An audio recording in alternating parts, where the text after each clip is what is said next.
दरवर्षीप्रमाणे यंदाही महात्मा बसवेश्वर जयंती उत्सव समितीच्या वतीने जगज्योती महात्मा बसवेश्वर यांची जयंती मोठ्या उत्साहात व जल्लोषात साजरी करण्यात आली आहे। या जयंतीनिमित्त शहरात विविध सामाजिक, धार्मिक व सांस्कृतिक कार्यक्रमांचं आयोजन करण्यात आलं होतं। यामध्ये सारेगमप लिटिल चॅम्प स्पर्धेतील प्रसिद्ध बालकीर्तनकार हरिभक्त परायण सार्थक गायकवाड यांच्या भजन संध्येसह निबंध स्पर्धा, शोभायात्रा आणि आरोग्य तपासणी शिबिराचं आयोजन करण्यात आलं होतं। महात्मा बसवेश्वर जयंतीनिमित्त 18 एप्रिल रोजी सायंकाळी 7 वाजता मृगेंद्र मठ संस्थान अंबापेठ अमरावती येथे हरिभक्त परायण सार्थक गायकवाड यांची भजन संध्या कार्यक्रम घेण्यात आला।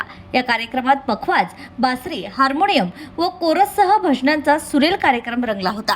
याच दिवशी दुपारी 5 ते 7 या वेळेत महात्मा बसवेश्वराचे मानवतेचा दीप प्रज्वलित करणारे कार्य याला आधार ठेवून यांची माहिती व कार्य या विषयावर निबंध स्पर्धा घेण्यात येणार असून विविध स्पर्धकास गावाने जलदतर्फे चांदीचे लिंबू देण्यात आले आहे। 19 एप्रिल रोजी महात्मा बसवेश्वर जयंतीनिमित्त भव्य शोभायात्रा काढण्यात आली। ही शोभायात्रा सायंकाळी 7 वाजता मृगेंद्र मठ संस्थानेतून सुरू होऊन शहरातील प्रमुख मार्गांनी मार्गक्रमण करून मृगेंद्र मठ येथे विसर्जित करण्यात आली। शोभायात्रेत विविध लेझिम दिंड्या, ढोल ताशा पथक, भव्य रथ, महिला मंडळे तसेच बँड पथकांनी सहभाग घेतला होता।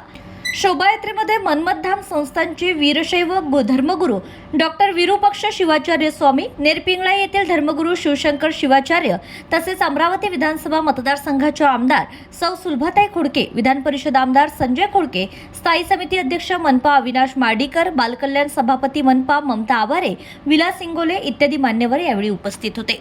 तसेच मृगेंद्र मठ संस्थान येथे जवाहर गेट, अंबा गेट प्रभागातील नवनियुक्त नगरसेवकांचा सत्काराचा कार्यक्रमही संपन्न झालाय।